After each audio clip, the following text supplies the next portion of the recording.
Hey, what's up guys? Felix here. Today I'm working on a 2008 Dodge Caliber. Problem I'm getting is car turns on fine. I can drive it with no problem, but when I accelerate a little bit, the car jerks a little bit. I'm not sure if you know what I mean, but a lot of people that own this car have this problem. You can drive at 30 or 40 or 50 or whatever, and then if you just hit the gas pedal a little bit, you can feel it like it jerks a little bit. So a lot of people I was reading online, they say you can just replace the spark plugs and that's going to fix the problem. So I removed one spark plug and looks really ugly, but I'm guessing it's not that bad. But anyways, I'm going to replace all four and just see how it goes. I'm not getting any codes on my dashboard. There's no check engine light at all. So it's just weird. So yeah, it's really easy to replace as well.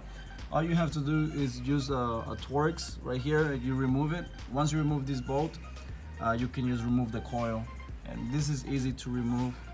You can just press and pull and it comes out there. And then to remove the spark plug, you need a 5/8.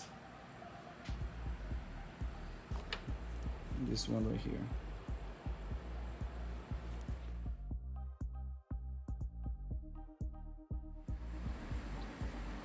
So there, I finished removing all four, and this is how they look.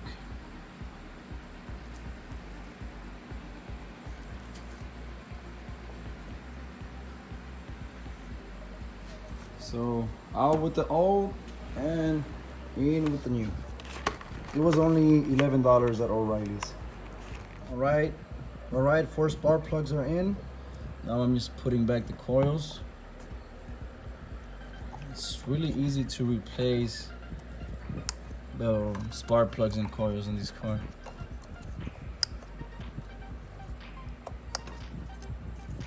And now just put the 4 Torx bolts. Alright guys, it's morning already. Everything is replaced. Now I'm going to take it for a test drive and see how it goes. Alright guys, I'm happy to say I'm driving the car now. And that jerking went away. It's not hesitating anymore whenever I was hitting the gas pedal. And it drives good. It feels like there's more power to it too. And like I said before, it didn't give me any check engine lights. So I mean, I still don't have any lights on. And it was like, it felt like a small misfire whenever you were hitting the gas pedal. But yeah, by replacing the spark plugs, that problem is fixed. I need an alignment in this car too. But alright guys, I really hope this video helped you in any way. Like I said, it did fix my problem. So if you enjoyed this video, please give a big thumbs up. Let me know what you think in the comments down below. Let me know if this fixed your problem as well. And thank you so much for watching, guys. As always, peace.